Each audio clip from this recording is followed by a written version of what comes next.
Okay, so we are going to finish up with our talk about fibromyalgia, chronic fatigue syndrome, and what I did is I went through and I did add a little bit that we're going to talk about tonight, and then I added a little bit of a description of some symptoms that happen with chronic fatigue and fibromyalgia. Symptoms, the areas of pain that helps with the evaluation or diagnosis, and then also other potential problems that people can have when they have fibromyalgia. And so we'll present this all as one piece on Plant Prana Q&A. Is that how we'll do it? Yeah. And so at the very end of the outline, there's also some herbal recommendations, as well as like things like probiotics and digestive enzymes that can be helpful. And so I tried to make it as well-rounded as possible so that you can take it and just have it be a like kind of a turnkey situation where you don't have to look up a lot of things from other places. And so with that, I thought we would continue with addressing some of the issues with chronic fatigue syndrome. And we left off with the Cypress technique. And I think we also did the mugwort technique, but we'll actually pick up with the mugwort technique. So we are going to address the mugwort technique. This has been in a few different classes. It's most recently been in the aromatherapy for healers, which is one of the 2 classes that people get to teach from, that class and the top 20 essential oils classes. And so with that, one of the things that we laid out for the aromatherapy for healers is basically a lot of these segments that don't necessarily build on each other, but kind of can stand on their own or augment other types of treatments. And so we're going to do the mugwort technique, which if you've been following any of the classes, you probably have done several times, but I really want to talk about why this is important for this particular thing. So basically, we go through and you can actually either apply mugwort to the joints of the arms and the legs, or you can inhale with your awareness through following the pattern, or you can do both, right? Now, for one, what this does is, on one level, it helps to reset the nervous system, or not the nervous system, I'm sorry, the immune system. So what happens with the immune system is it keeps becoming more and more hypervigilant, basically always functioning as if there is a red alert situation, regardless of what is happening to the body or in your environment. So it basically is just staying hypervigilant regardless of it's time to rest, it's time to do this, it's time to do that. With that, what happens is you start to develop sensitivities. You start to have increased things that you become allergic to. There starts to be increased levels of fatigue. There starts to be anxiety, and your immune system becomes very, very depleted, right? So that's one. Next is the reason we're doing it is it also opens up the channels of the arms and the legs, which are tied to the meridians. So again, this is helping to strengthen the body and help energy flow through the body, right? And so as this starts to happen, it becomes easier and easier for the body to start balancing itself. Now, if you look at what's happening with chronic fatigue syndrome, is the body is becoming very polarized, right? The immune system is functioning in hypervigilance. The nervous system is shifted over to fight, flight, and not going into rest and repair. A lot of times the breath has become flipped or has become paradoxical. The lymphatic system is not functioning like it should. It's really stagnant. You know, there's not a lot of movement there. And so all these things keep contributing to the depletion of the nervous system and of the brain. And so eventually what starts to happen is a person starts to develop brain fatigue, not just physical fatigue, but also brain fatigue. So those are 2 different things. And so it's not just being tired, but even if you get good rest, you get up and you start trying to do things and you just can't cognitively process what's happening in front of you. It's not because you're not smart, it's because your body is not functioning like it should. Now, to take it a step further, part of what happens because of things that are happening while you sleep or while you're not sleeping, like basically when it's time for you to go to bed, it could be the lack of sleep. There's this thing that happens with chronic fatigue syndrome or fibromyalgia, where while they're in the middle of the REM, non-REM phases of their sleep, is their brain keeps waking up to a certain degree where it's starting to function like there's waking activity, even though you're asleep. So a lot of times what happens is you're not getting very good sleep. I actually wouldn't even call that sleep. You know, you could call it rest, but not really sleep. And it's not something that the person's doing, it's something that the biology is doing. But what happens is you wake up and you're still exhausted. You know, you're still just wiped out. And part of this starts to be dysfunction with some of the brain waves while you're sleeping. If I remember right, it's too many alpha waves interrupting delta waves or something like that, something of that nature. And so we have something in here to go through and address this, but one of the byproducts of this is that the person starts to kind of check out a little bit. They start to dissociate. And so they go more and more into automatic behavior, automatic thinking, or dissociative behavior, dissociative thinking, which really means your brain isn't processing what's happening in front of you. You're just reacting automatically. Now, if you were to use another term for that, it's that you're triggered to take action, right? You're not thinking it out. You're just being triggered. Like something stimulates you, you go, oh, I go into this movement. But it's not even you thinking that. Your body is just responding to some sort of stimuli in the environment. So you're being triggered to take some sort of action. And so what happens is, if you're constantly just being triggered to take action, you're not really getting to make choices in your life, and your life can go in directions or can tailspin or backslide because of a series of triggers, right? Triggers and reactions, rather than you getting to be the captain of your ship, you getting to guide the ship to where you want it to go. So what happens is, you not only are you feeling crappy, but all of a sudden life starts to go in this weird direction because of things that have happened because you got triggered and you reacted, and it's not because of choices. And so this starts to be a psychological issue that starts to become very, very real, and it's tied to brain function. And so we want to go through and unwind this. Each piece that is in here, don't look at it as you're trying to alleviate some sort of symptom. You're trying to treat the whole organism for all the potential problems that could happen and move them into a greater sense of balance and harmony with themselves and with their environment. So this is one of those times where it's best to set aside symptom-oriented treatment and look at treating the big picture. You're looking at systems and you're looking at the whole organism. So I really wanted to emphasize this, because it's not that people were posing questions that were symptom-oriented, but in the West, we're very symptom-oriented. We'd love to take a pill and never have to think about it again. I mean, who wouldn't?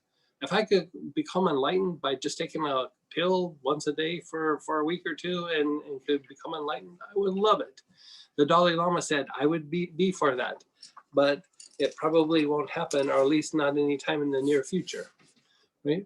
So with this,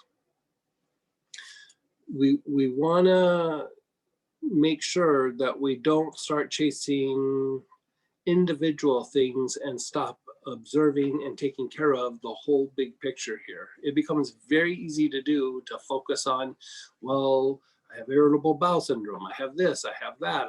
You start seeing these different pieces, but they're just different reflections of this bigger picture. And the more that you bring this bigger picture into a better place and in better harmony with the body and the environment, the more that that person can get better, right?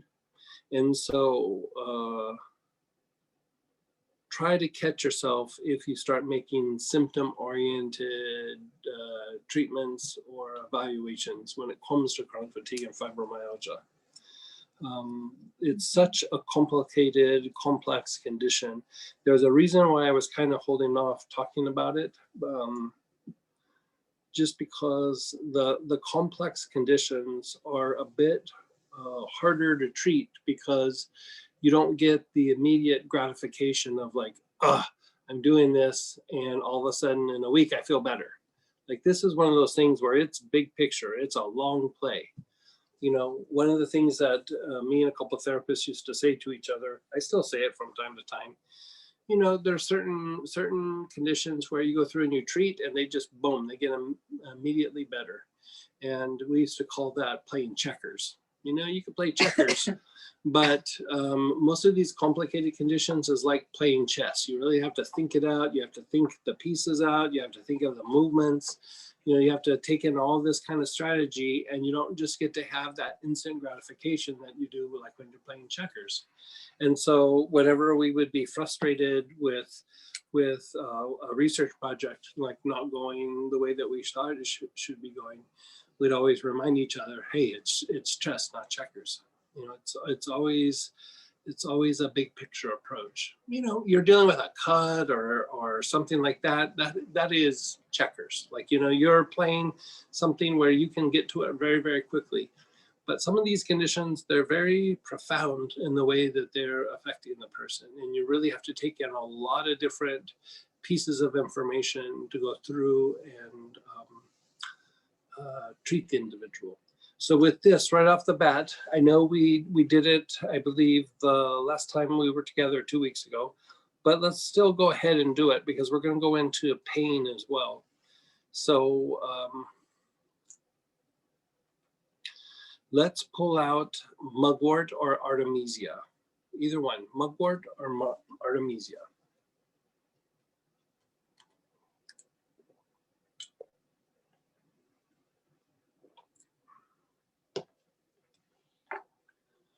If you don't have one of those, chakra root cleanser could work.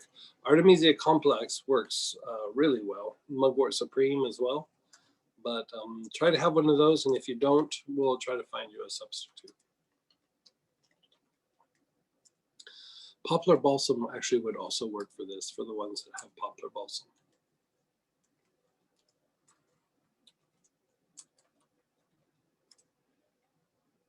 Okay, so go ahead and notice how you feel. Notice your thinking. Begin inhaling. You're inhaling, your awareness is on the palms of your hands. The palms of your hands.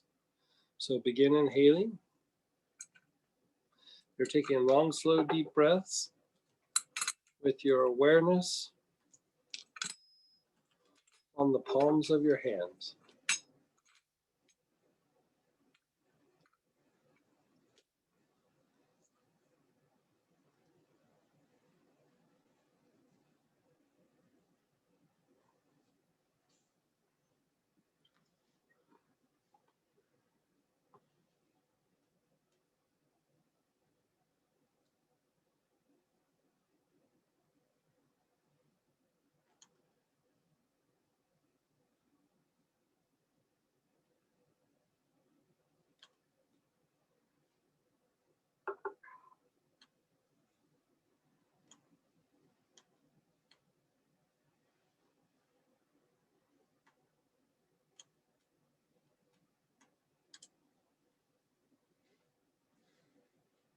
Move to your wrists.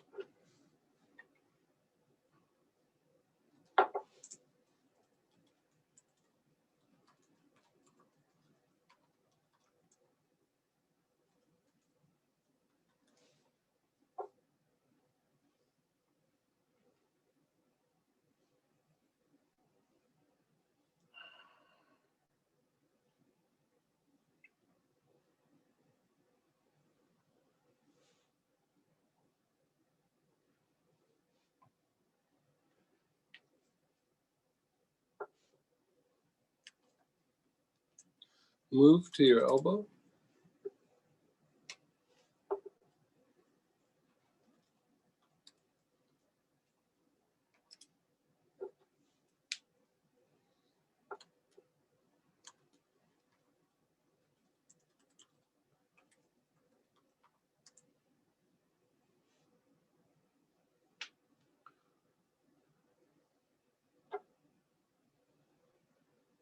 Move to your armpits.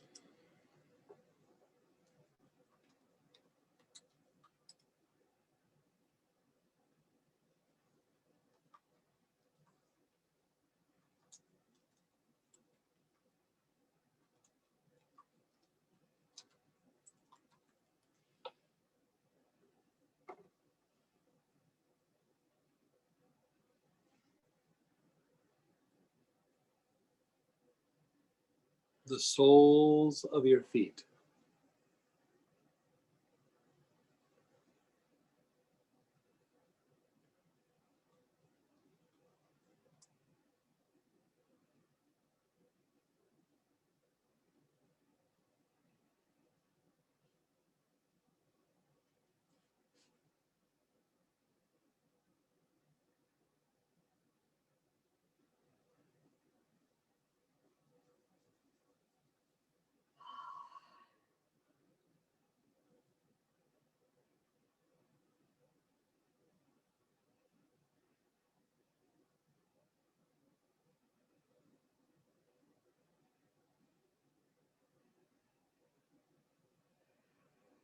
Your ankles.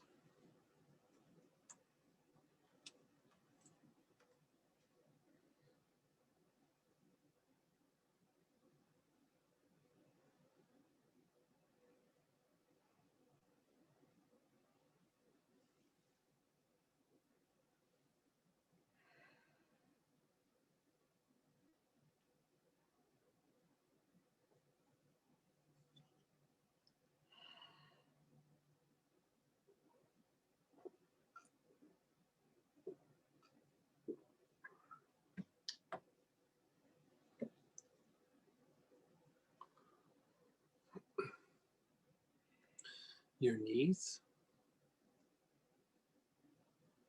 The front and back of your knees.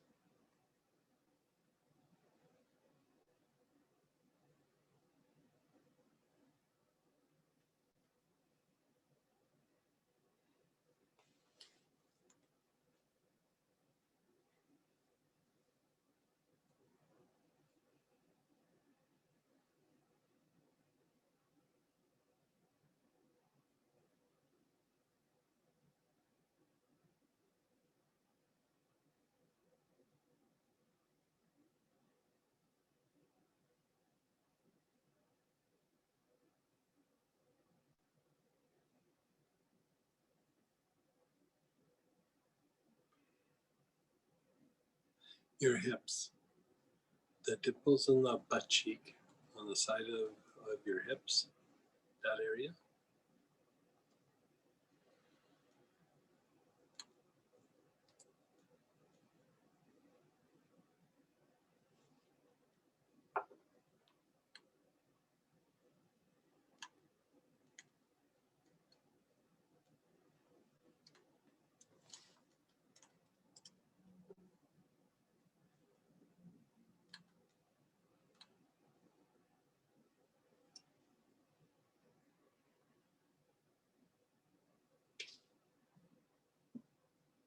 Now go to your navel.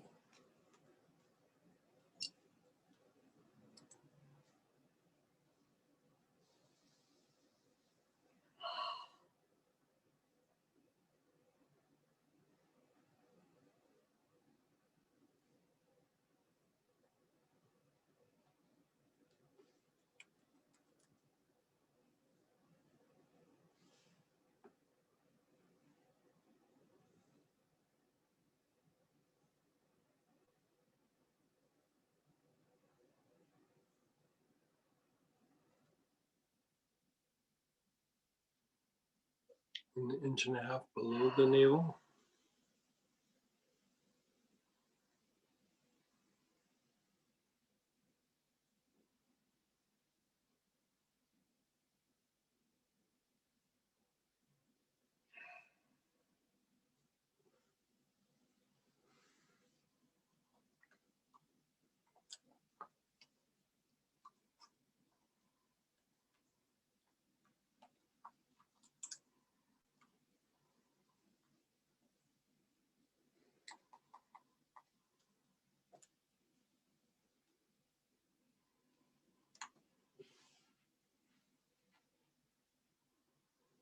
And just be still.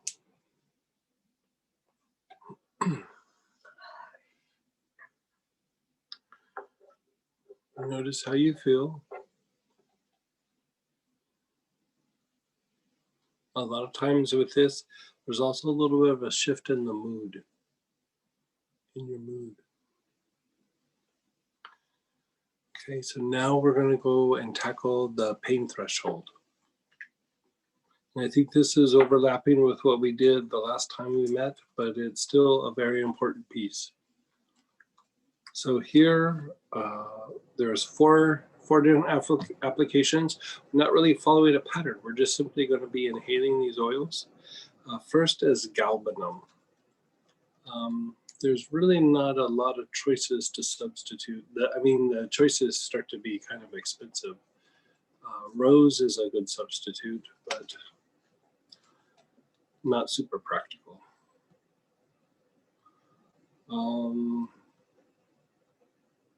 Does anybody not have galbanum? If you don't have galbanum, type in. Or rose. Or rose, yeah.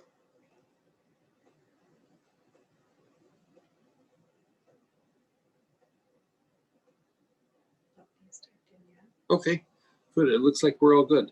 So begin inhaling with the galbanum.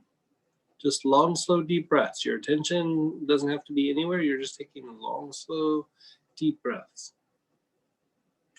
Do you want me to just get a list of her oils? Yeah, there's not really a lot of good choices. It doesn't really matter what their choices are. So just kind of sit this Maybe just sit this one out. Yeah.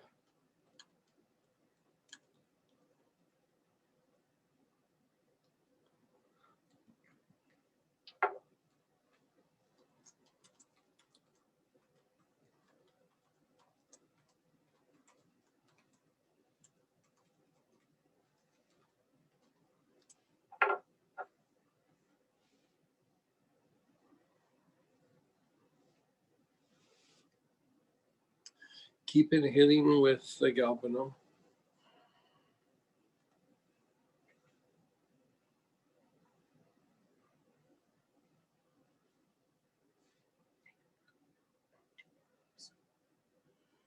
No, it needs to be like a rose. Yeah, 2 roses is actually not a true rose.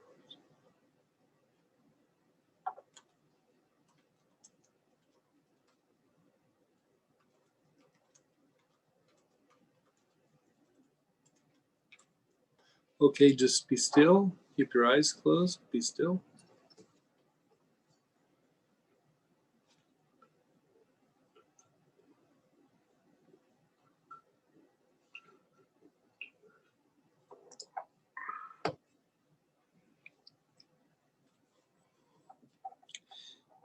Again with galbanum, long, slow, deep breaths.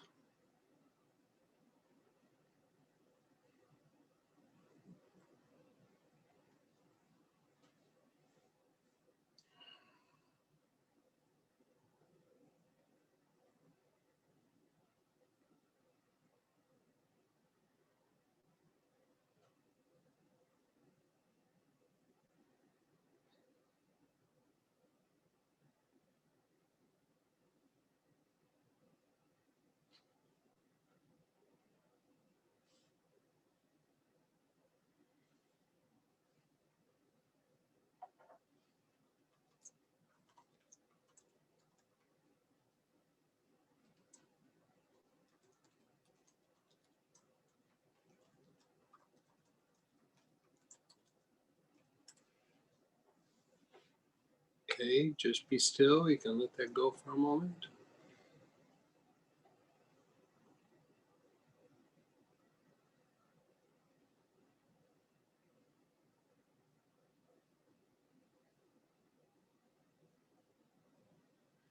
And again, one more time, long, slow, deep breaths.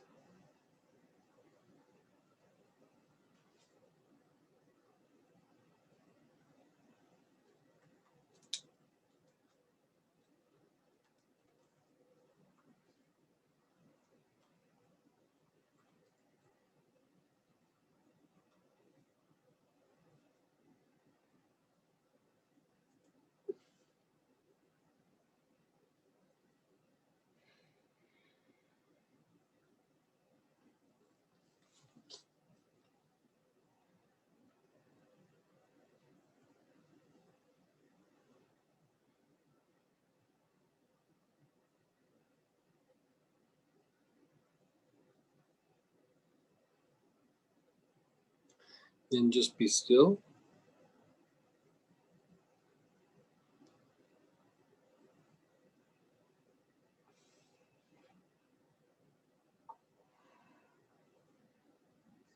Now we're going to go to the next application, which is vetiver. If you don't have vetiver, you can substitute spikenard.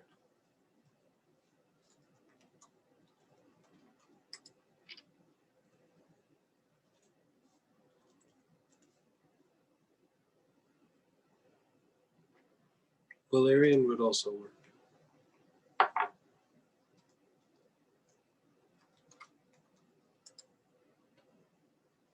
Okay, begin inhaling, just long, slow, deep breaths.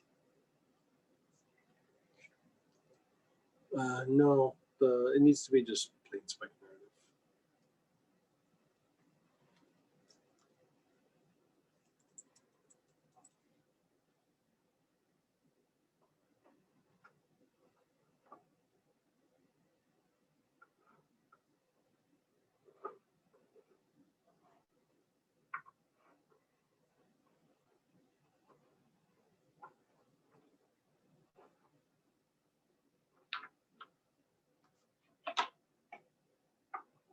Long, slow, deep breaths.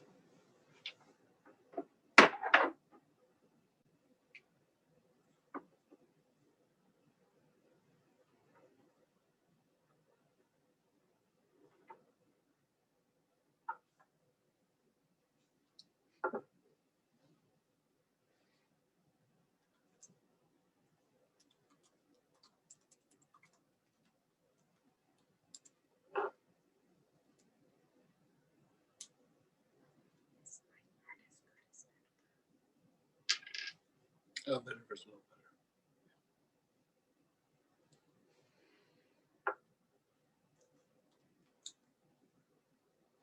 Just be still.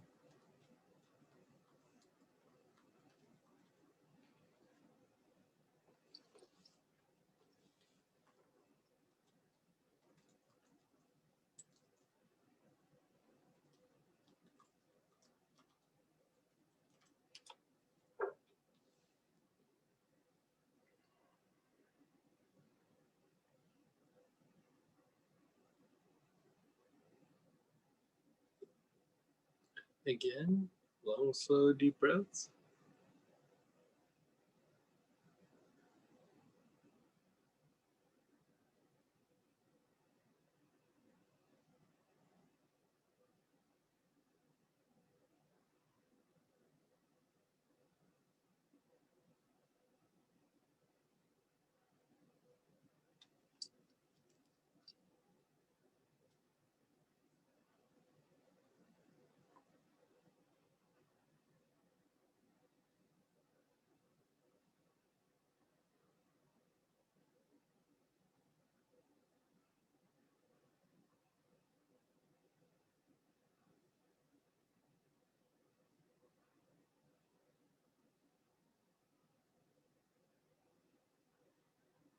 Just be still.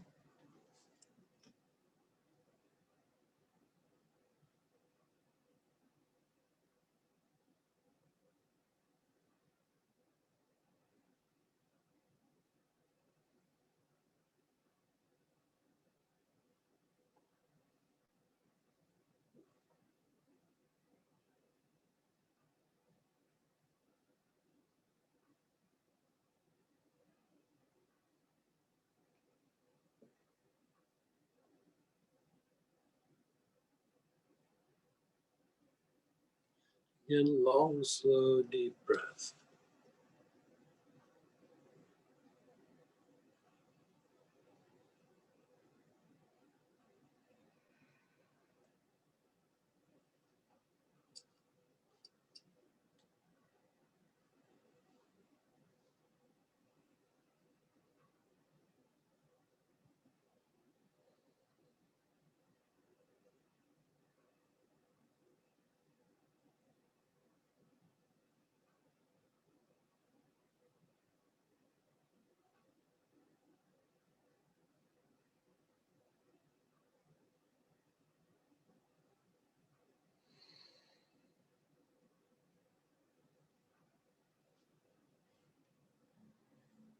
Just be still, be aware.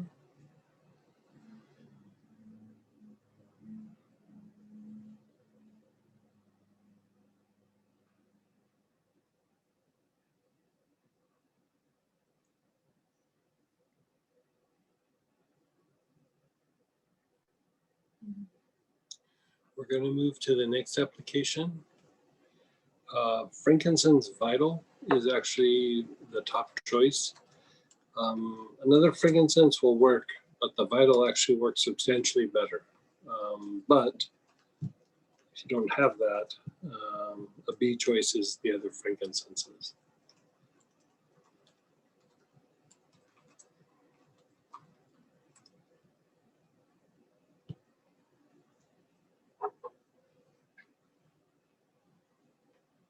Okay, so with that, go ahead and begin to inhale.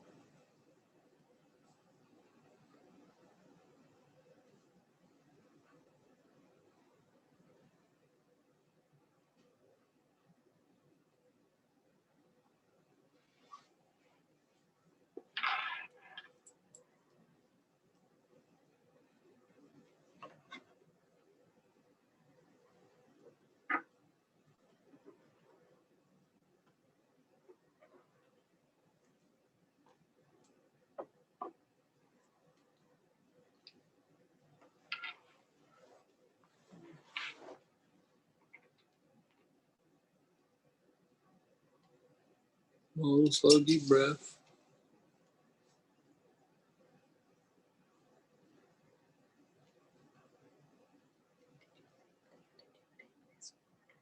Mhm.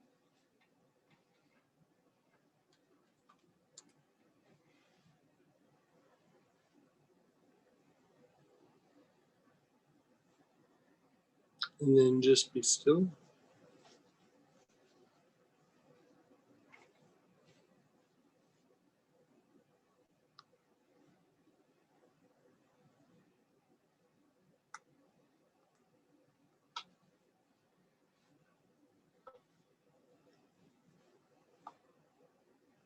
Again, long, slow, deep breaths.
Just be still. Now the next one is going to be a little bit tough because really one of the top choices are myrrh or poplar balsam.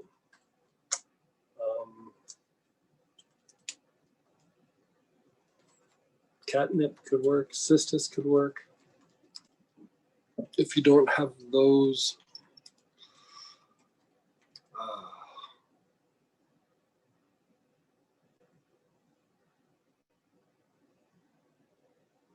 copaiba could work.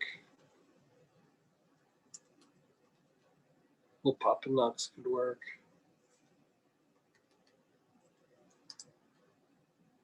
Maybe benzoin could work too.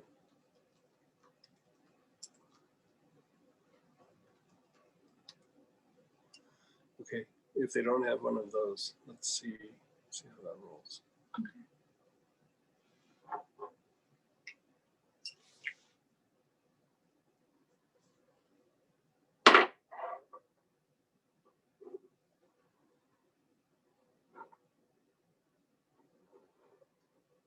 Okay, go ahead, begin inhaling.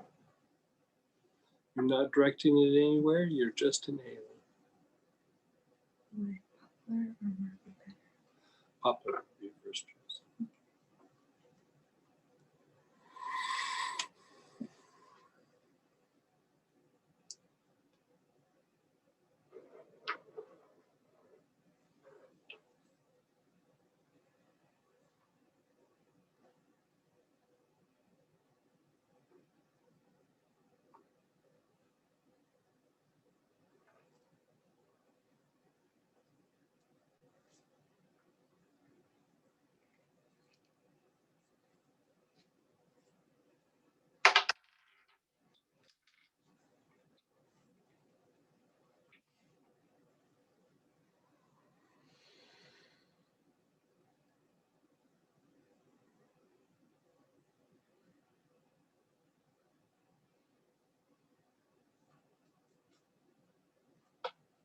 Papadop's better than Sisters. No, assistance would be better.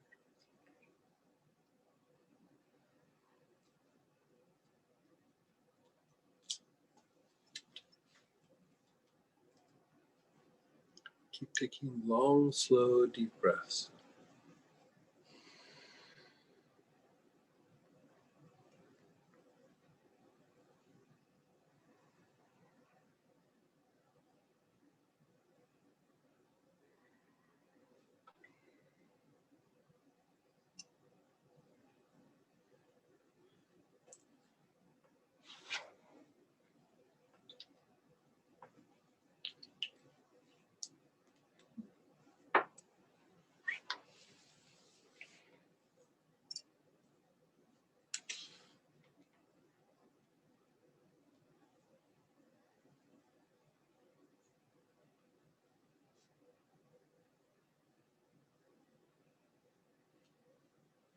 Okay, be still. Just let it incubate for a moment.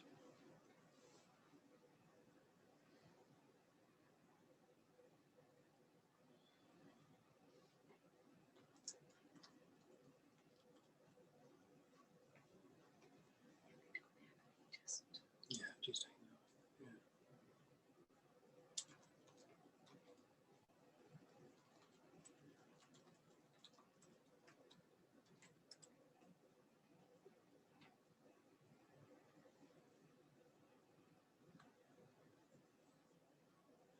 Yeah. Again, begin inhaling.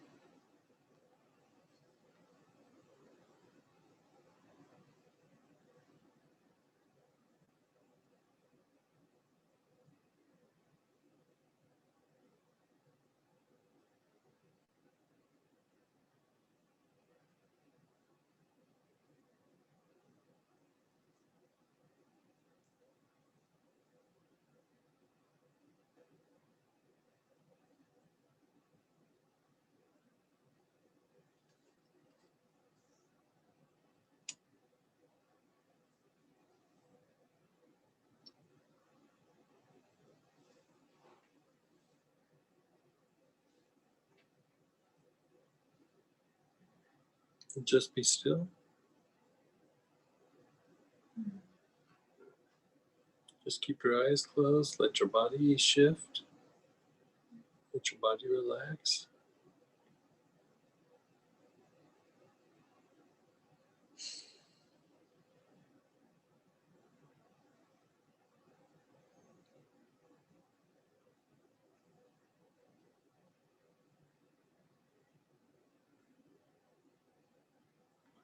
And one more time, long, slow, deep breaths with that oil.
Okay, just be still.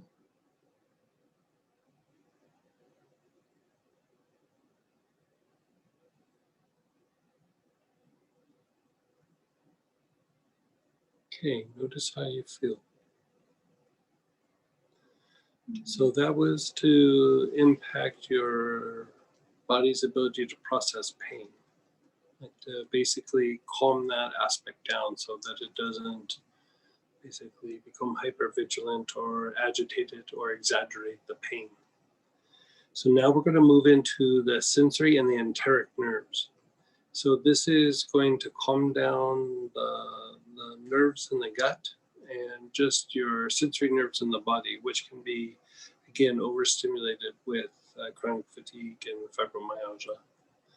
And so here we have some single oils to choose from. Tarragon, anise, or anise, however you want to say it, and rosemary, or the blend ANS support.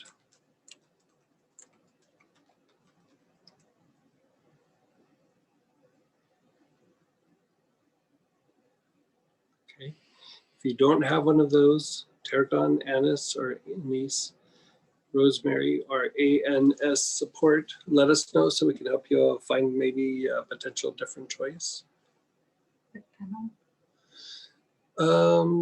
Yeah, it's not a bad choice. Like the other ones work a bit better, but fennel's in there.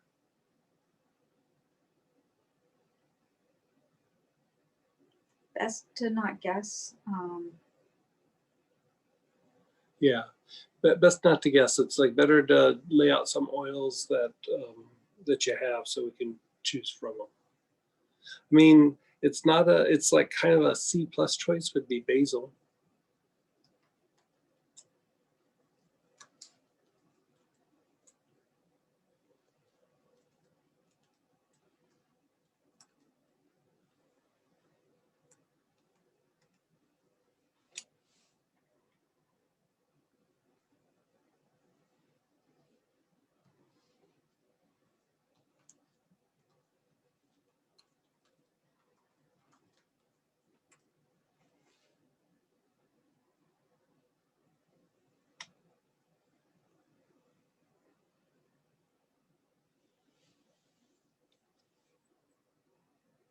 Good.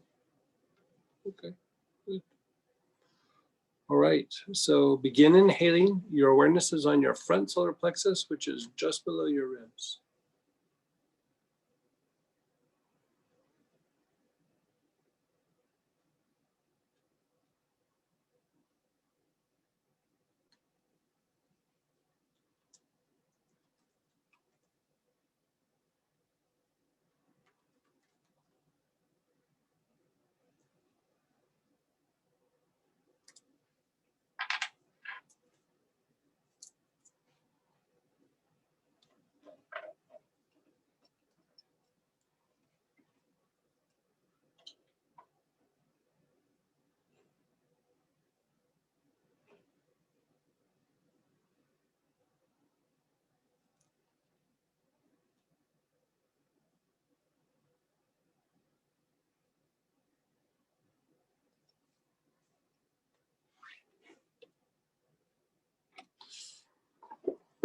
Move to your back solar plexus, which is your mid back area.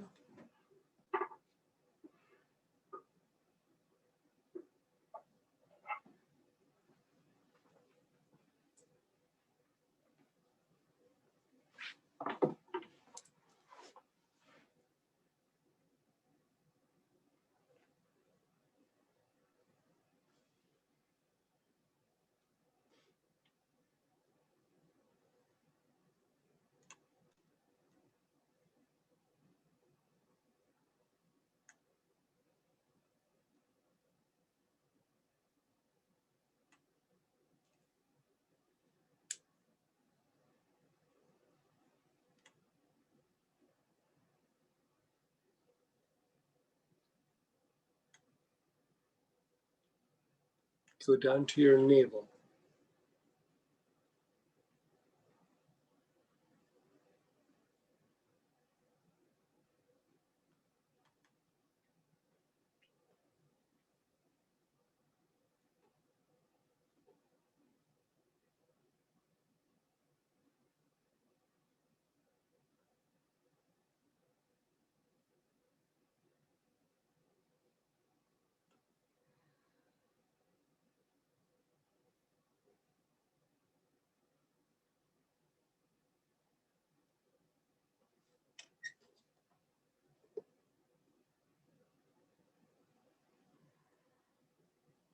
Now go to the bottom of your tailbone, the basic chakra.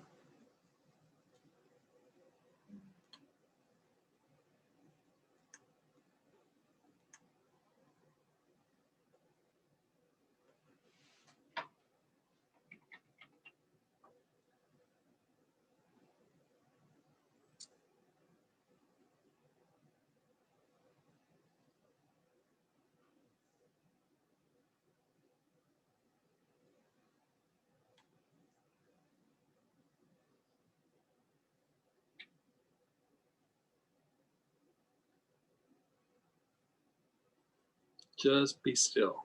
Keep your eyes closed, just be still, be aware.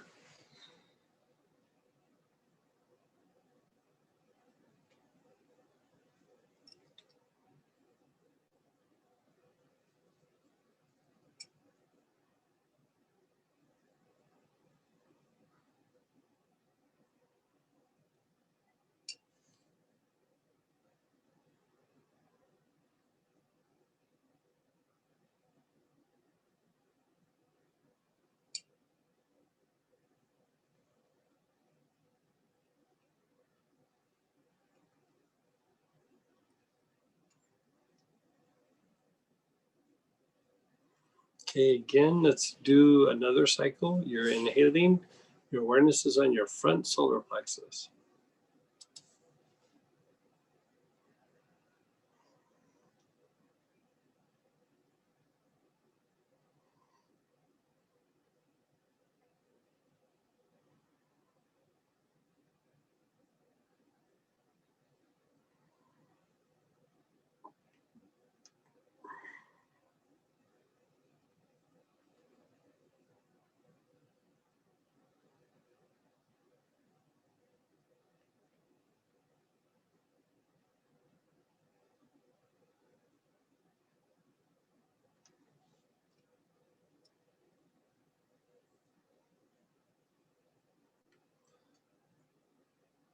Continue inhaling.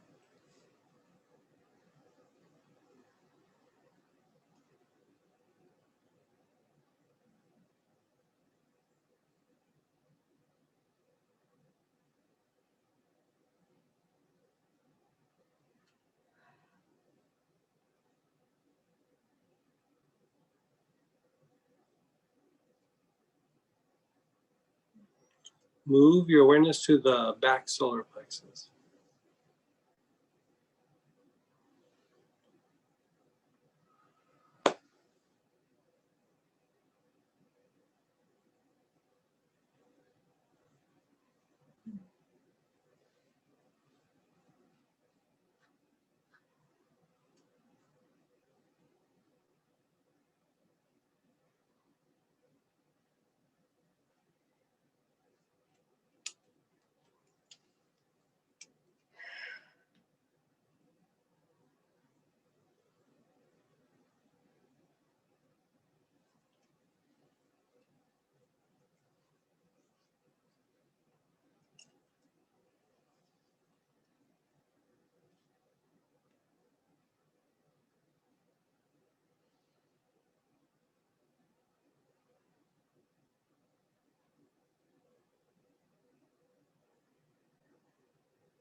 Go down to your navel.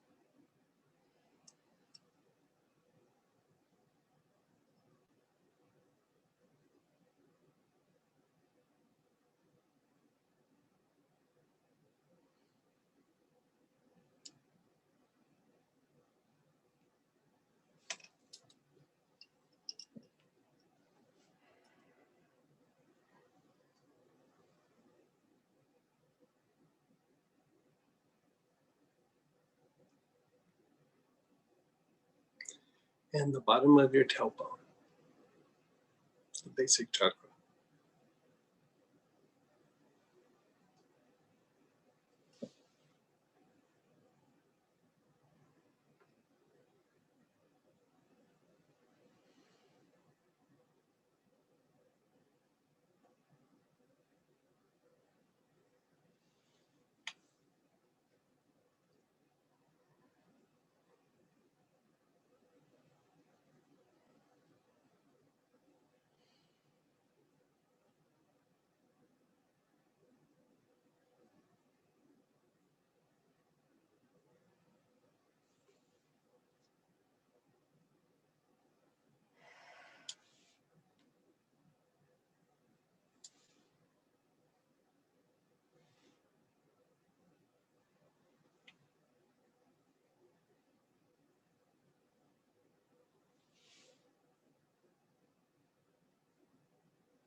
Your awareness is on your tailbone, the bottom of your tailbone, the basic chakra. Taking long, slow, deep breaths.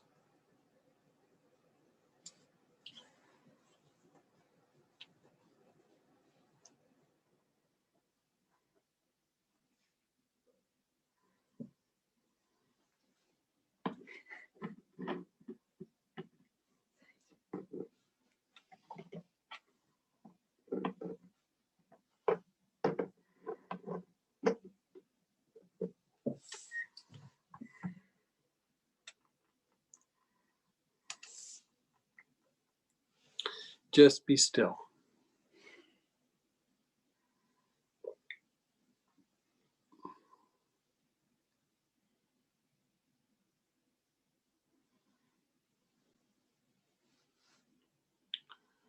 Next, we're going to treat the lymphatic system and lymphatic movement. So you have some choices. Lymphatic blend, always a good one. Any form of cedar, red spruce. The other spruces don't work, but red spruce is a good choice. Thuja, arbor vitae, helichrysum, or thyme.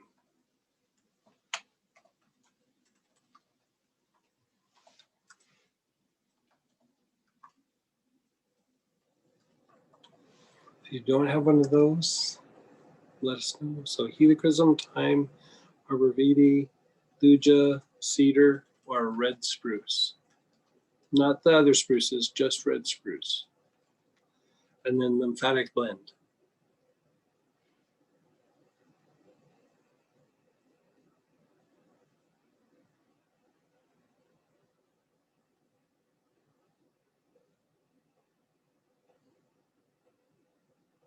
Okay, good. So go ahead and begin inhaling. Your awareness is on your throat, the center of your throat.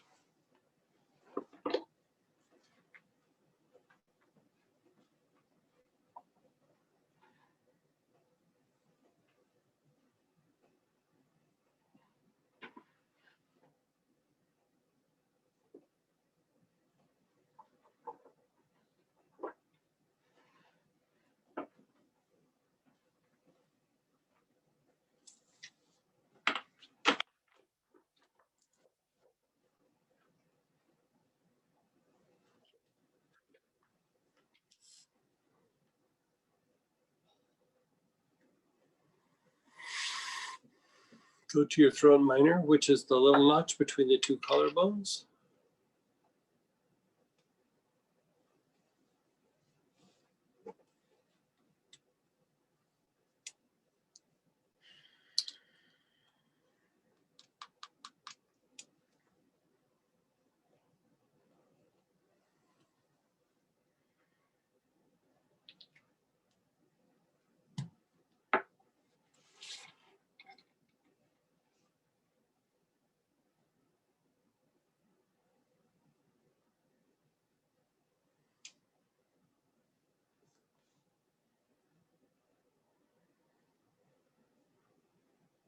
Go to the jaw minors, here where the jaw hinges.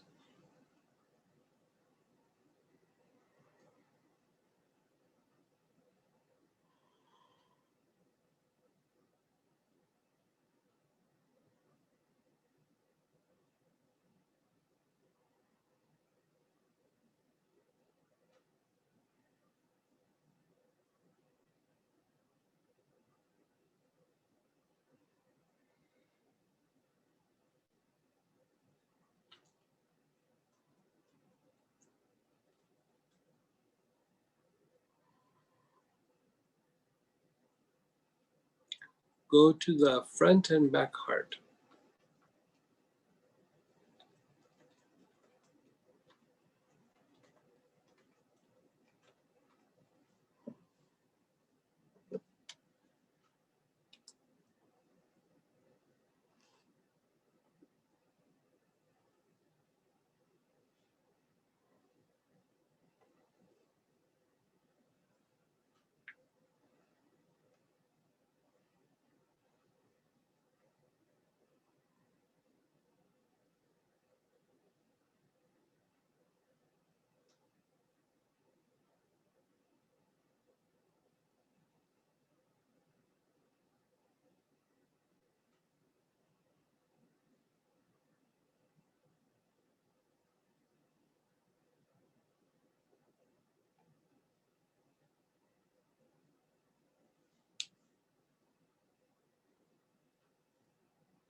Your awareness is on your front and back solar plexus.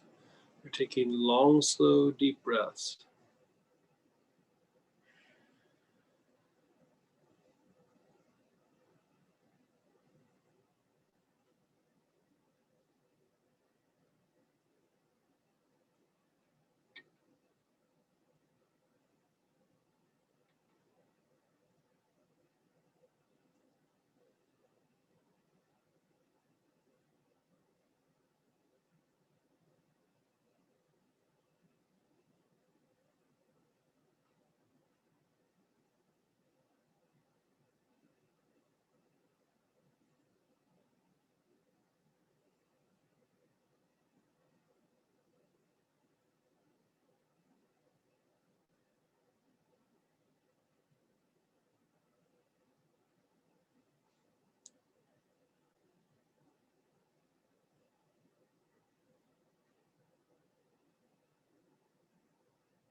Go to your navel.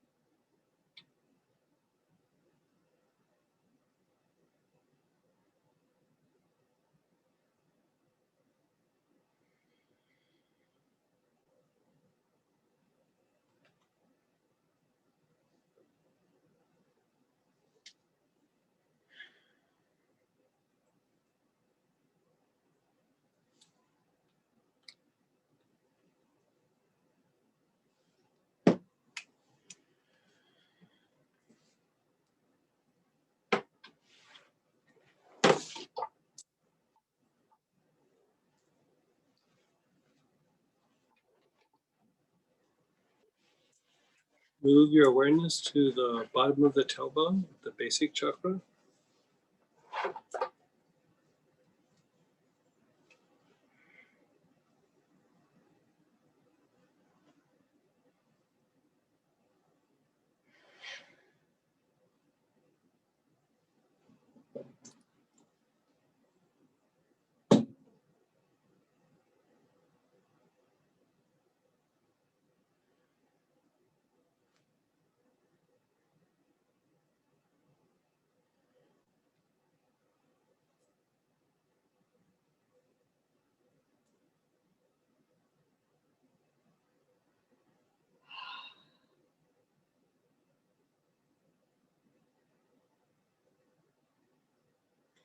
Move your awareness to the area between your eyebrows, the ajna.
Move your awareness to the area under the left side of your rib, your spleen area,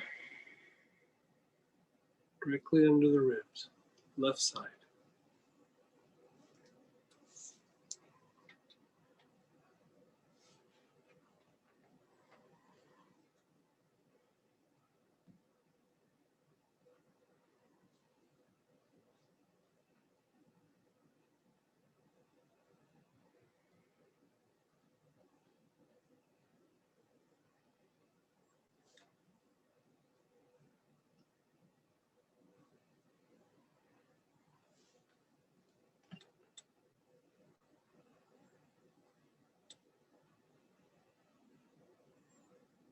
Okay, just be still, be aware.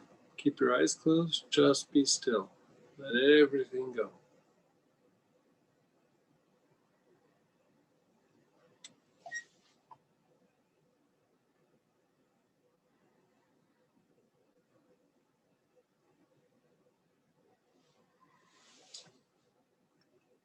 Okay, now we've gone through and we've treated different parts of the body. And we want to look at a thing that happens a lot with people with chronic fatigue and fibromyalgia is there's a very specific type of anxiety that can happen. And so we want to undo this. Now, here's the thing. It just doesn't mean you're going to give them things that are relaxing. You actually have to target the part of the body that's producing the anxiety. And so we are going to try to use one of the following.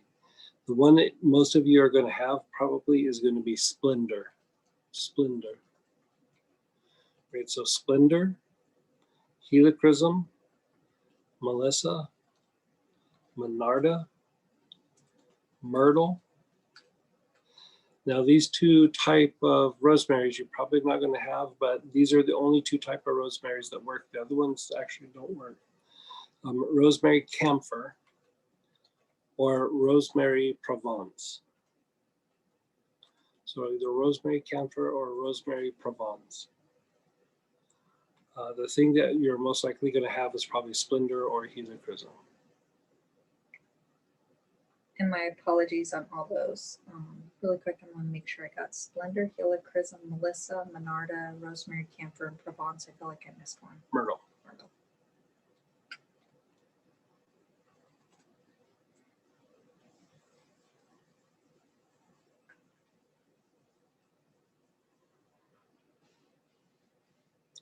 Are any of those 8+ if I have all of those?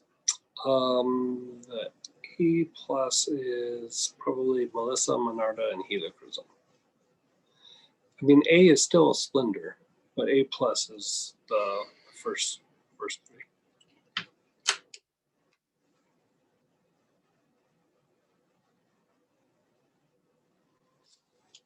Okay, so we're going to begin inhaling. Your awareness is between your eyebrows on the ajna.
Go to your throat, middle of your neck.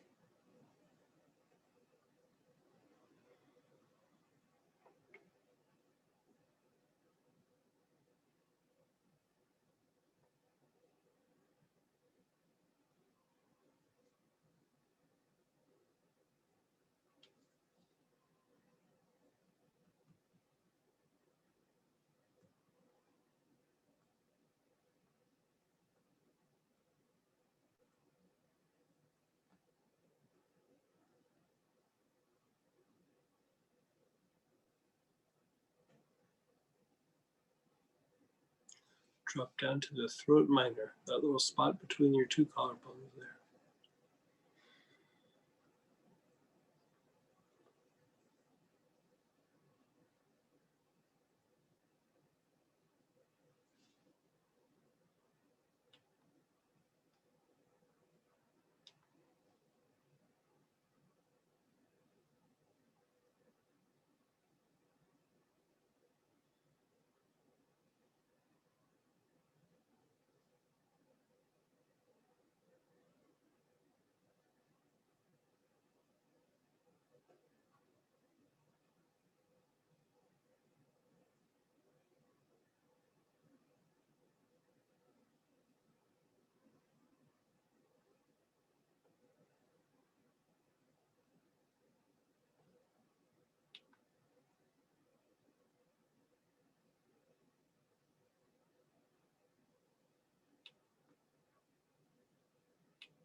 Go to your cheek minors, right here, directly under the cheekbone.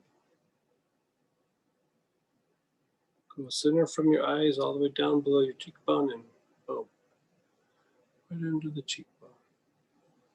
Long, slow, deep breaths in that area.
Go to the jaws, where the jaw hinges.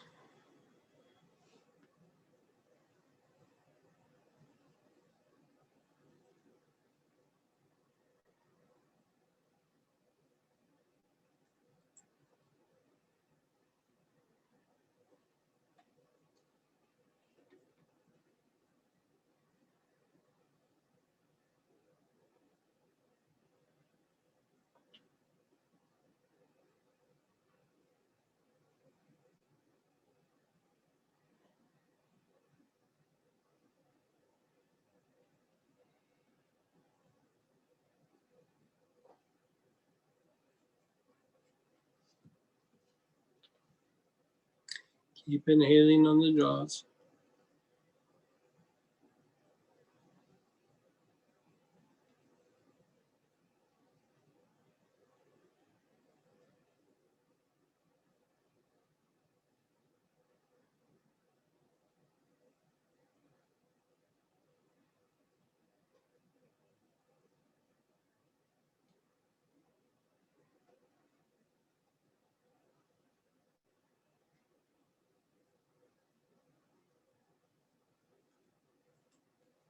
Go to the ears, the ear canals, or also known as the ear minors.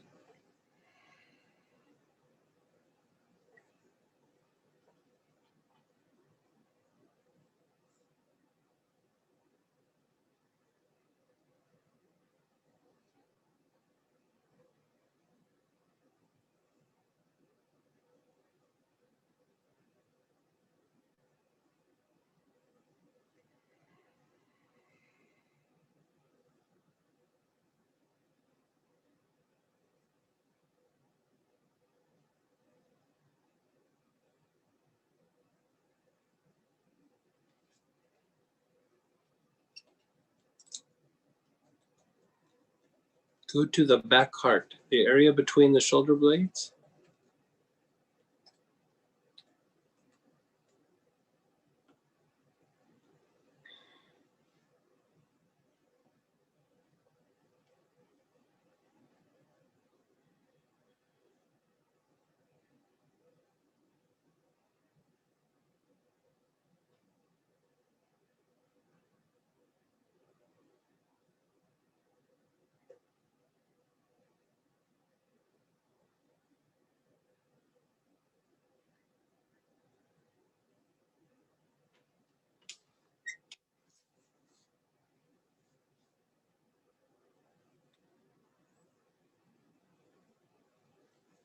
go to your front solar plexus, below your ribs, your upper abdomen. Long, slow, deep breaths in that area.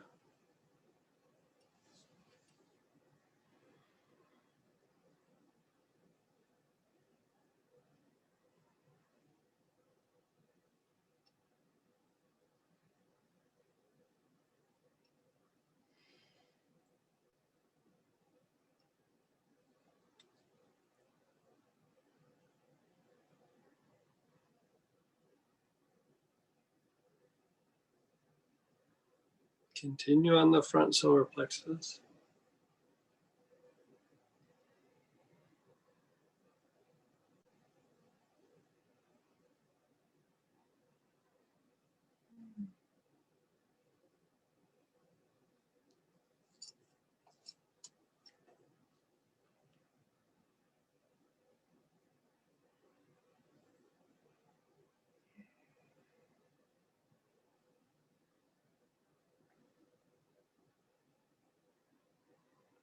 Now move to the back solar plexus, the mid-back area.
Just be still, be aware, just let go.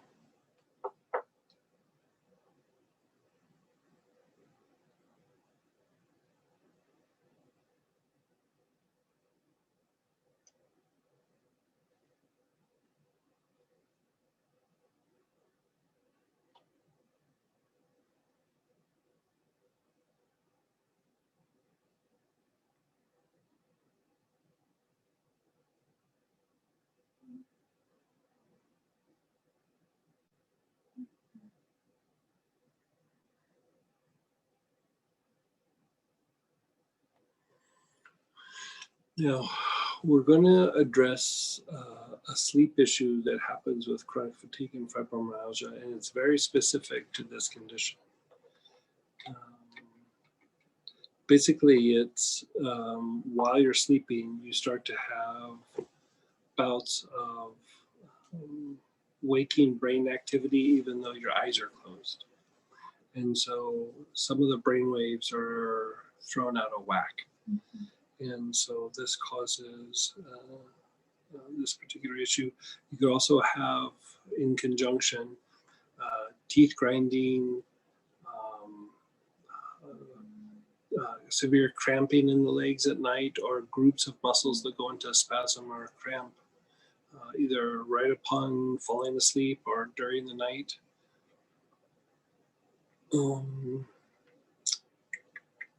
And apnea. Apnea starts to become very much significantly exaggerated with chronic fatigue syndrome and fibromyalgia. Part of it is because the tension in the neck and the breath is off. So we've gone through and we've done a lot of things to start correcting some of these things, but we want to improve quality of sleep so that they can get their body in a place of rest and repair. And so oils for choices here, we're starting to go off into some very specific things. So hopefully there's some choices here for you, but Ami Visnaga is a very good choice. Cistus, another good choice. Myrrh, Opopanax, wormwood,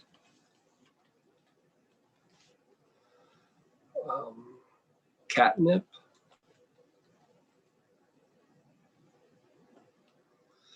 poplar balsam,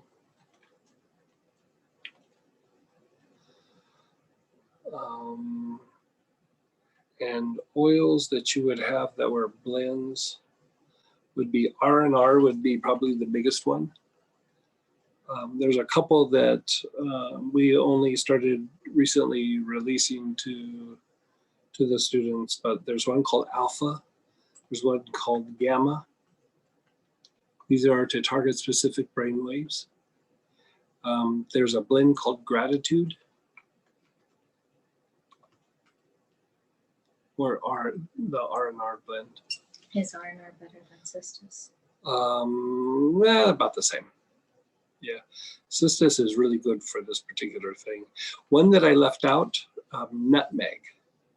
Nutmeg could actually work for this.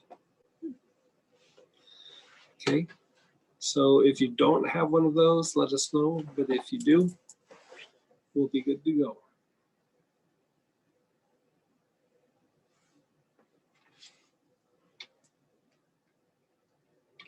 Think we're good? Okay, so here we go. Soles of your feet.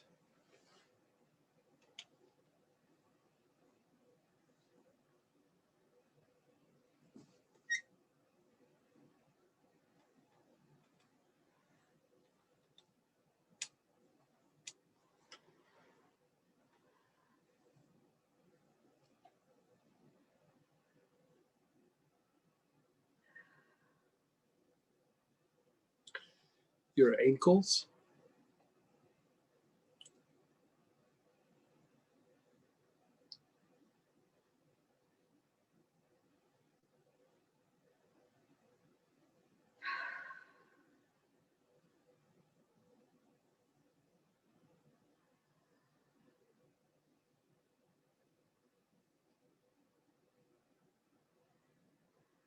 Your knees, front and back of your knees.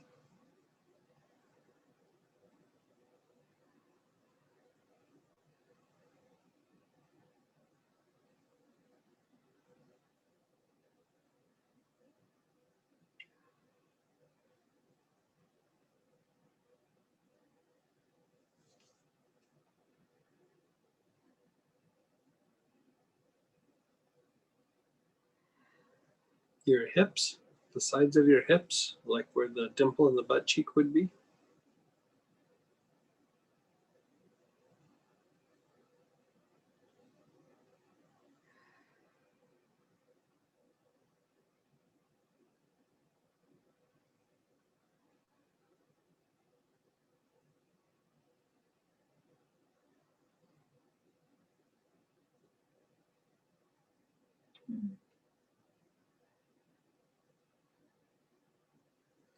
Your low spine. Pay attention to the muscles around the area, but mostly on the spine itself.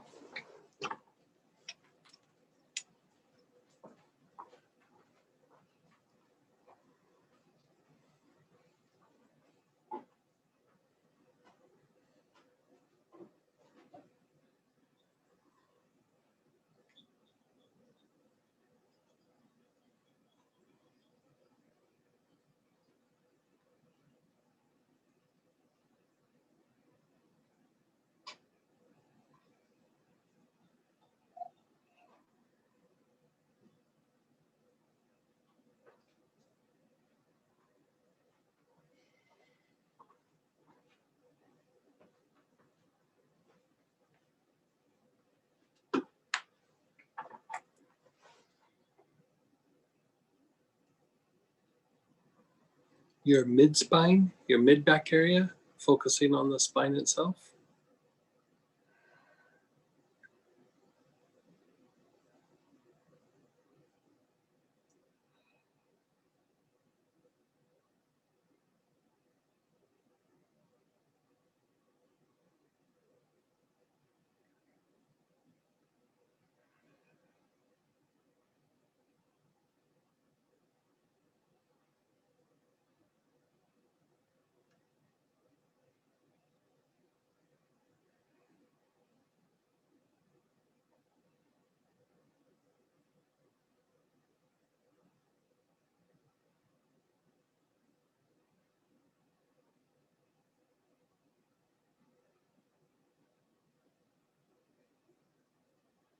and your upper spine, the area between your shoulder blades, the upper part of your back.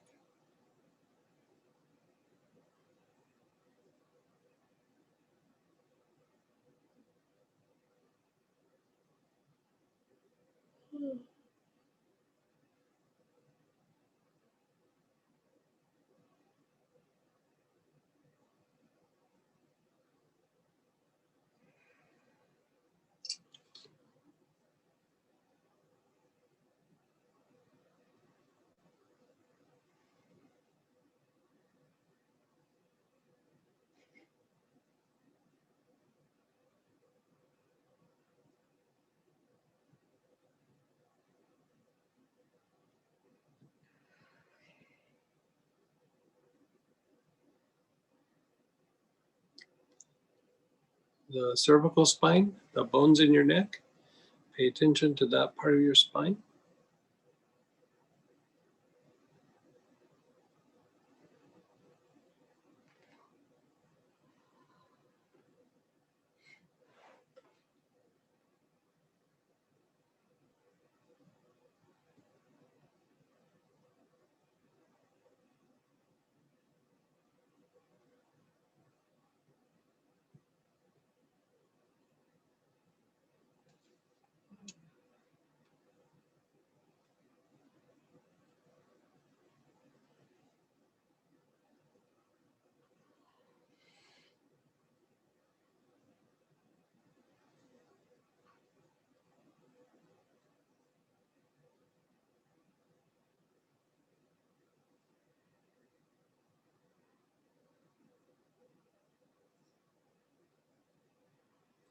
Move your awareness to your armpits.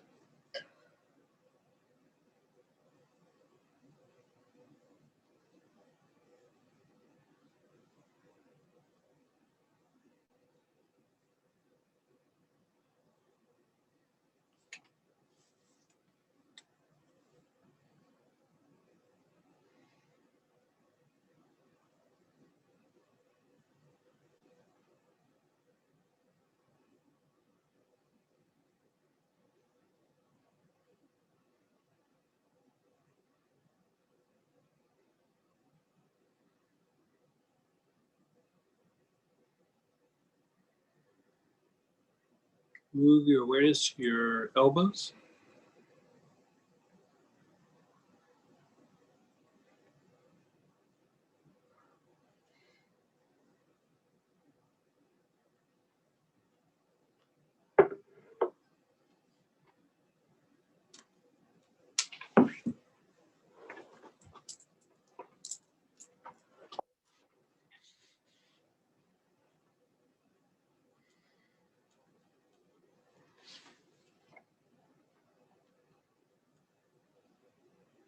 Your wrists, front and back sides of your wrists.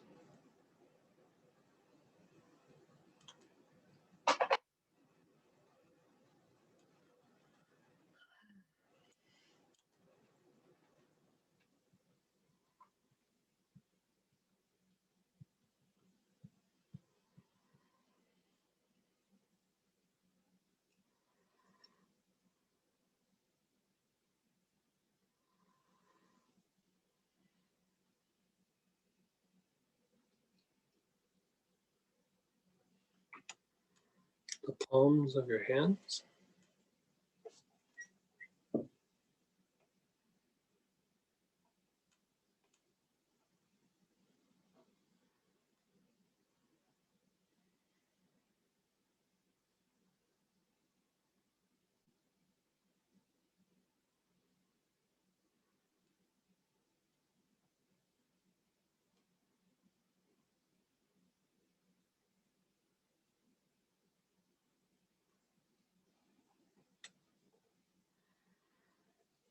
Your awareness is on the palms of your hands.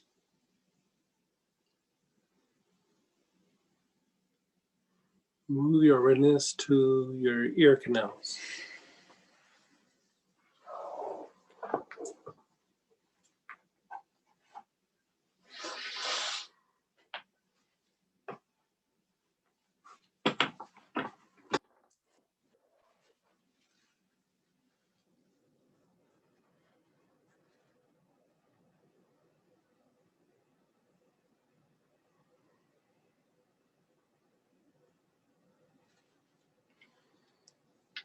Just be still. Just let it sink in.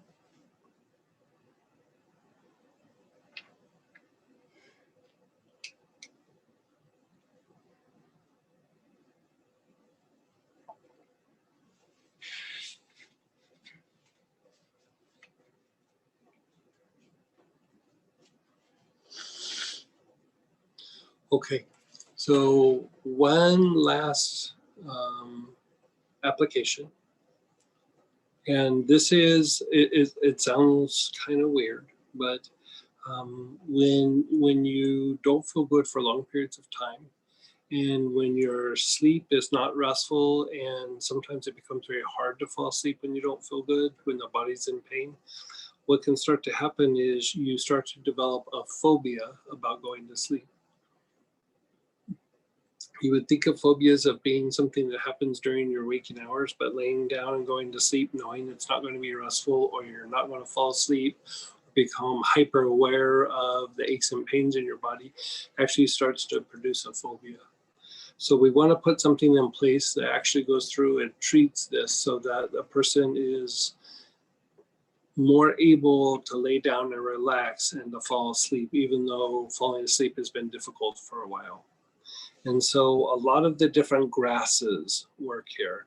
Ginger grass, African bluegrass, camel grass, Swazi works, basil works, or the blend mental purity. So again, ginger grass, African bluegrass, camel grass, Swazi, basil, or mental purity.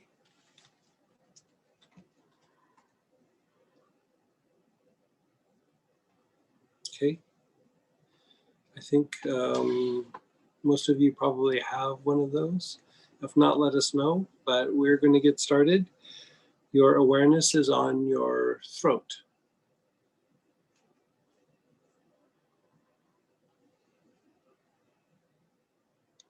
Long, slow, deep breaths. Your awareness is on your throat.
No, for some reason, lemongrass and bushy matgrass don't really work for this for some reason.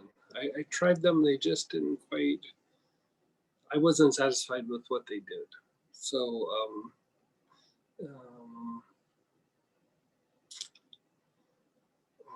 Yeah, Basil Supreme.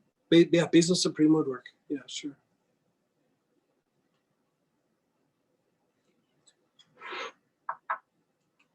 Move your awareness to the throat minor.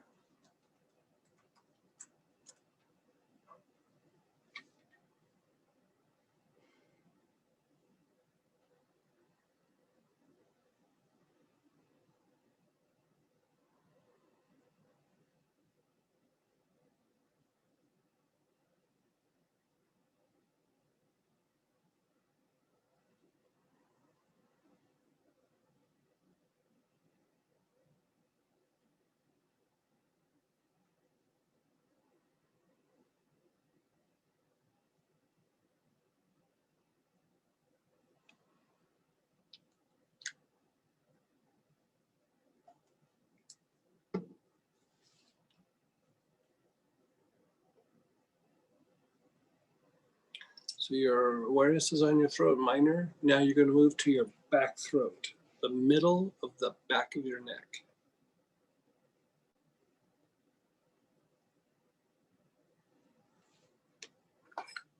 Mm.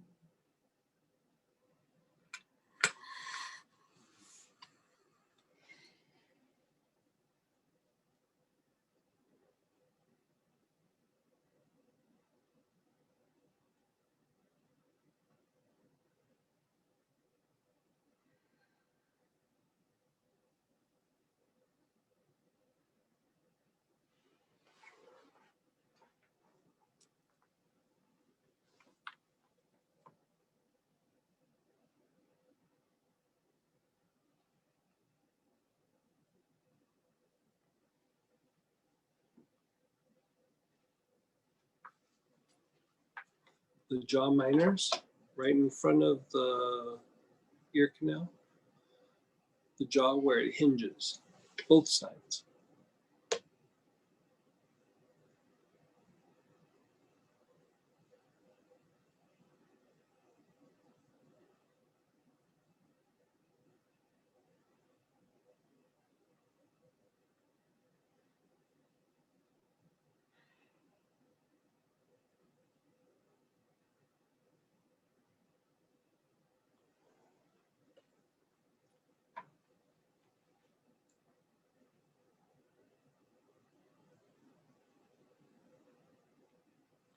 Going to the temples.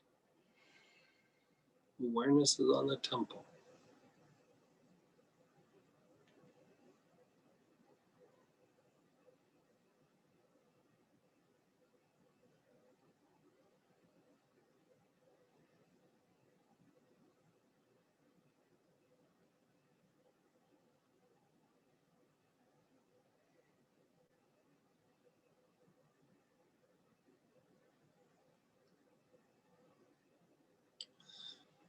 The back head, so opposite your eyebrows on the back side.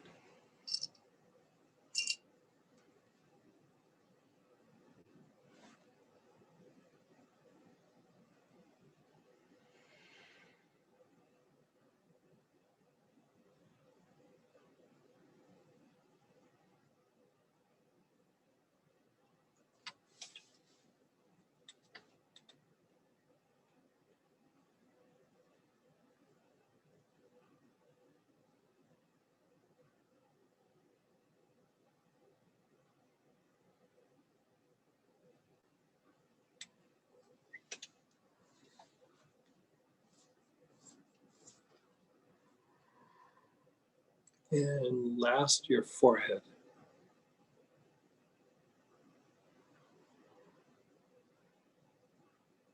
Mm.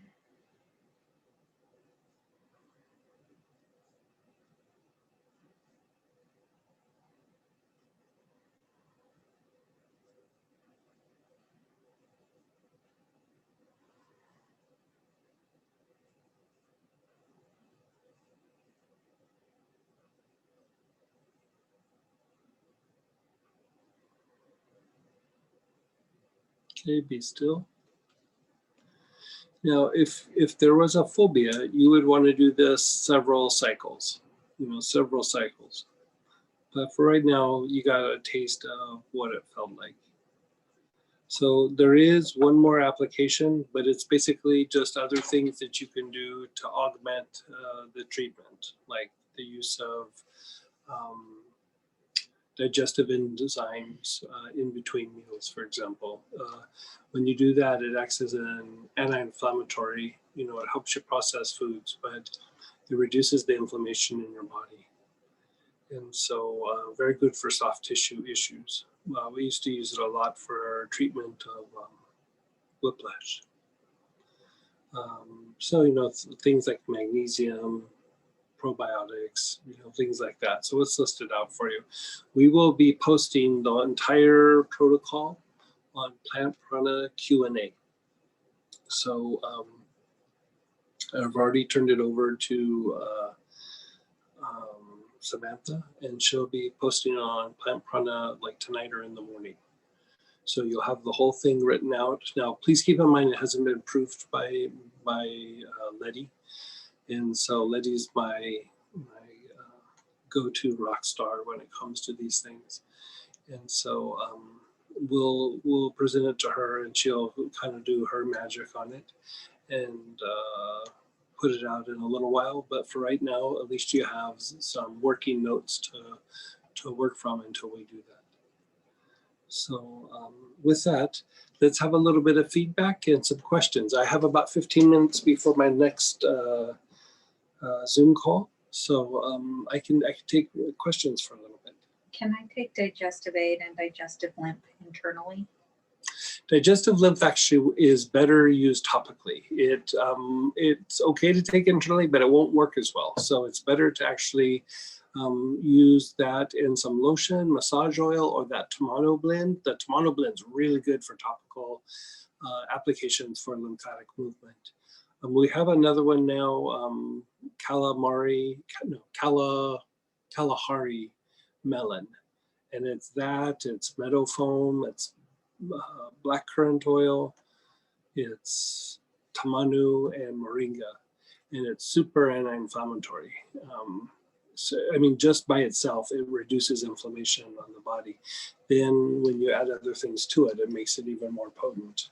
So, I have some old aches and pains, and so I was testing the blend itself, and I put my body in positions where I could make pain happen. And I put the calamari, or I think it's Kalahari actually, melon oil blend on, and it reduced it by about 70%. And then I put the essential oil in, and I couldn't find a position where it would cause pain, which I can always do. I had so many crashes when I was young. The body's been, I've had like 8 or 9 surgeries before the age of 25. So the body, it's real easy to find painful spots on my body. And so, just slap that on and it just wipes it out. So the Tamano blend is more for lymphatic movement. The digestive aid is meant to be taken internally. So a couple drops in water and then sip it or drink it all at once, however you want, but a good solid, like maybe 8 ounces of water and then drink it.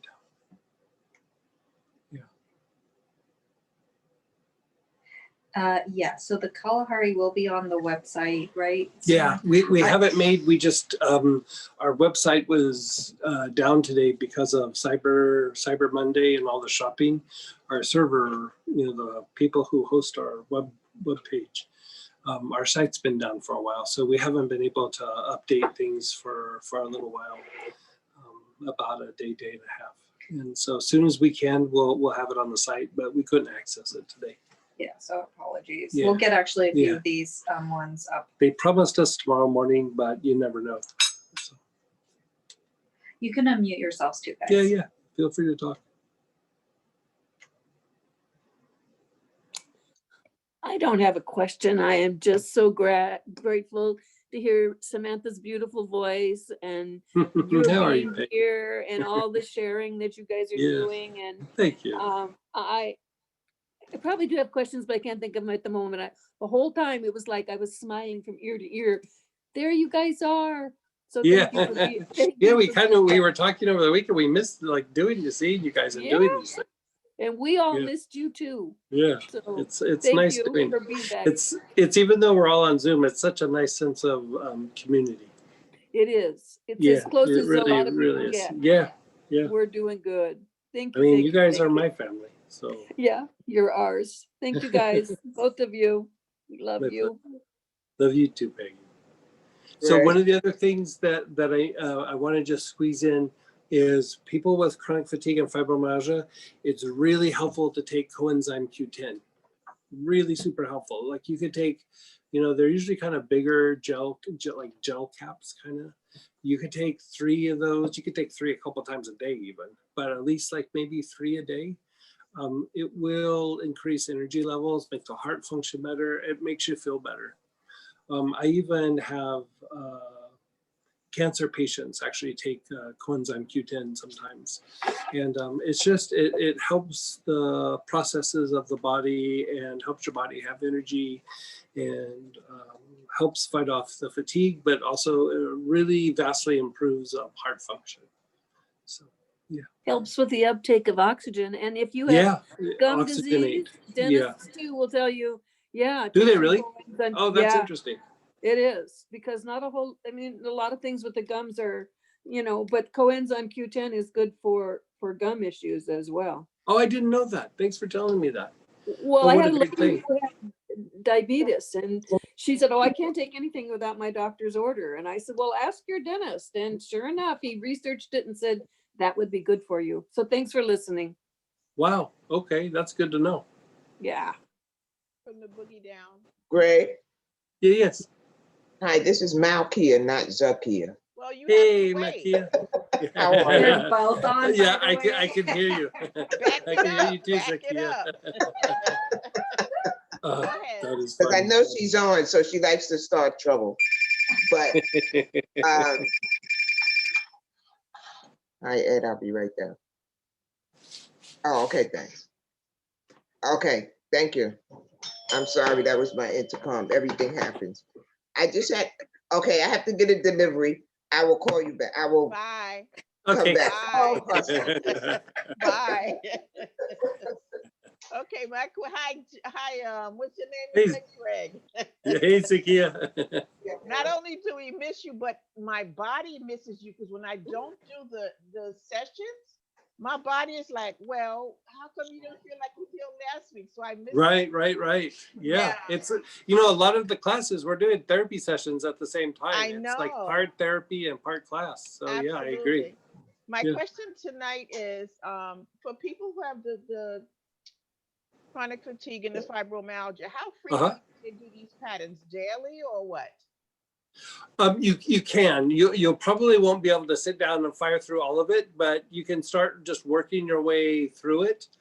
And you know, it's one of those things where you could start from the front and work your way back, but then like once you do that, you can kind of jump around a little bit, or you can start from the back and work forward.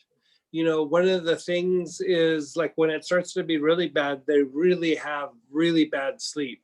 Like they just aren't sleeping very well. Right. Even though they close their eyes, they're just not getting restful sleep.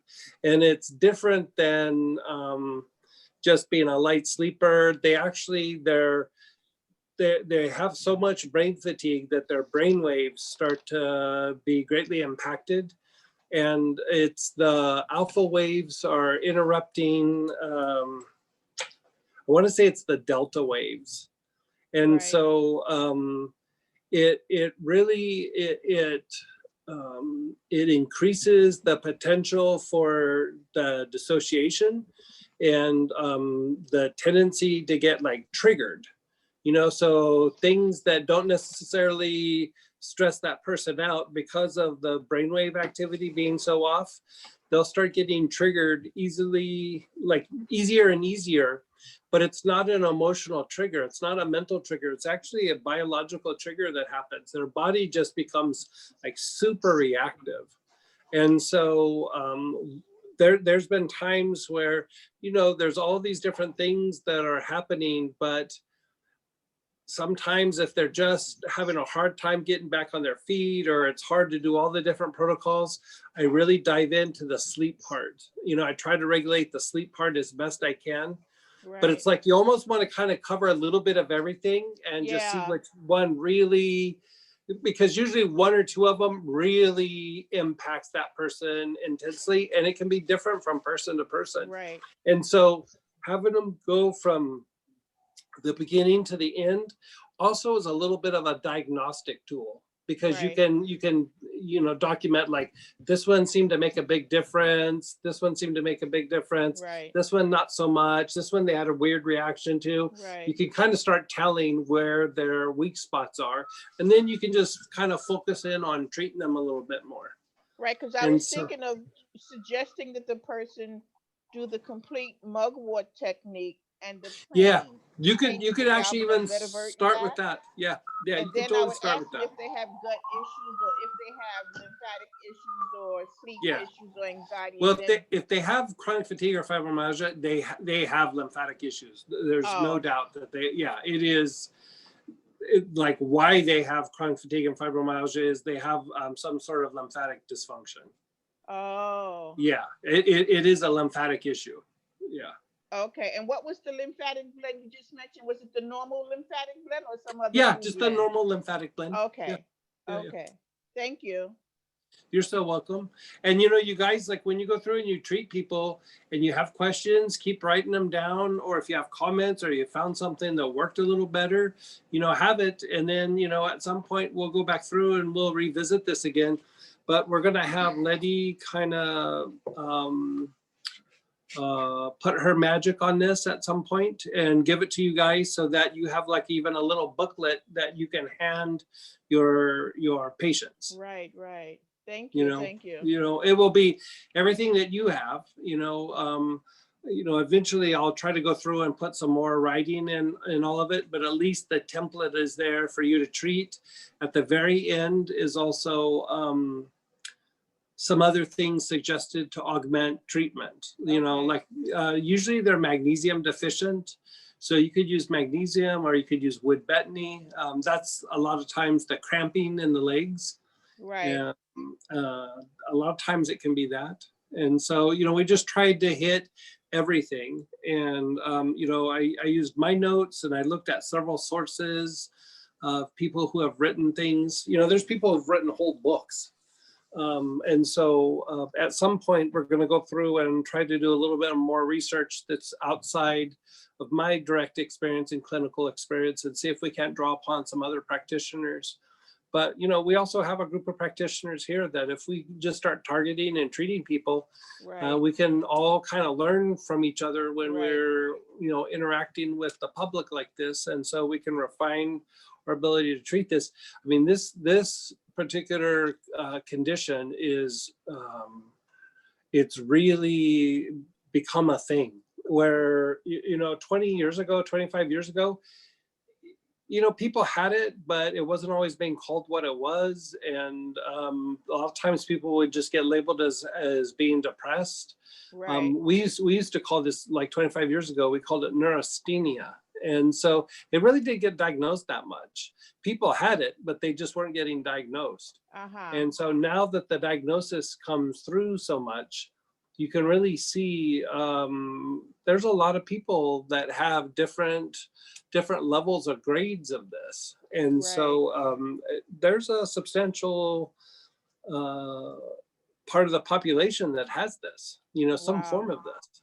And Wow. so, you know, Thank for you. some reason it hits women harder than men. It still hits men, but it I suspect that component is probably a hormonal issue, like something with the conversion of like estrogen, you know. Right.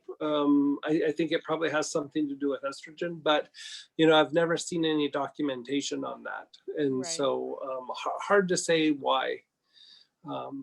But yeah, it's I even though it does impact women more than men, I have seen a lot of healthy men. Like, you know, one of the worst cases I saw in a man was he was an endurance athlete, and he basically just fatigued his body, and his body stopped recovering, and he basically developed chronic fatigue syndrome. Wow. And so another case that was pretty substantial, it was actually a woman, but it was the result of a car accident. You know, her body just got really banged up. And then when she was going through the healing process, she just developed fibromyalgia and just, you know, had the hardest time pulling out of it. Wow. And so there can be all kinds of reasons, you know. Okay. It could be infections, it could be, you know, just bad sleep, it could be like really large amounts of stress, it could be all kinds of things that Okay. cause that. Thank you. I'm back now. Pia's back. Hey, I hey. just got a quick question. Sure. The immune support blend is not available on the website. I looked for it. I didn't find it. Is it? No, it should be on there. Oh, okay. Maybe it's When I me. get the website back Yeah, up, our- I will double check. on We'll that double for check you. when we can access the website. They said it would be up by morning, but Okay. but it should be on there. But if not, we'll double check it and we'll get it on there if not. Okay, because I looked over the weekend and I couldn't find it. Okay, Okay. we'll double check If for some reason it's not up in the morning and you need something quick, still just email us and we'll get it out to you. Okay, We'll do it Thank old you. school. okay, Yeah. thank Yeah, you. yeah. Okay, you guys, Hey, I think I Greg. okay, we're time for one more, then I gotta get going. Okay, I just had a comment. Last night I've had, you know how I have that SCM that just, it's almost like torticollis. It just gets Right. so tight. I've been having that. And last night I did the mugwort technique before sleep, and I woke up feeling so much better. And so when I saw Oh, you good. doing, yeah. Yeah, So yeah. tonight I'm like, oh yay, we're doing it again. So yeah, thank you. yeah. I mean, I'd go so far, Tracy, to put it on those spots. Yeah, I did. I put mugwort, the Okay. mugwort supreme all Yeah. down my spine, Yeah. and oh, it was Perfect. so good. Yeah, Yeah. thank you. Yeah, when she's talking about the SCM, there's this muscle that these two rope like muscles on each side of your neck. They're called the sternocleidomastoid, and when they don't function, it throws your nervous system off. It throws your breath off. It ridges your neck. It causes so many problems, and so at some point, Marital problems. yeah. At some point, we'll probably target 2 or 3 muscles that have a profound effect on the body: the diaphragm, the sternocleidomastoid, and the psoas. And we might do them in a study group format. So next week, we're going to still do some conditions, but we're also going to, each week for the next month or so, we're also going to be talking about some bits and pieces out of the aromatherapy for healers, class, the one that was for the teachers. It's not really building on each other. So there's bits and pieces in there that, it was impossible to cover that in 2 days. So we're going to cover some of those things in the classes in the next month or two. And so we will do ongoing education with that, and we'll start tackling the condition again next week as well. All right, and I'm So- gonna cut you guys off right now. Yeah, I have another Zoom meeting that's a hard 8 o'clock my time. So sorry. All right, Good to see you guys. Love Thanks, you Greg. guys. Thank you both. Take Wonderful. care. Take care. you. Yeah. yeah, okay, for those questions that didn't get answered, go to Plant Prana Q&A. If Yeah, you don't have Plant post 'em and Prana we'll answer 'em Q&A, later Plant Prana tonight. Calendar at gmail.com, and yes, teacher training 2, email us at Plant Prana Calendar for that. Yeah. Great, thanks guys.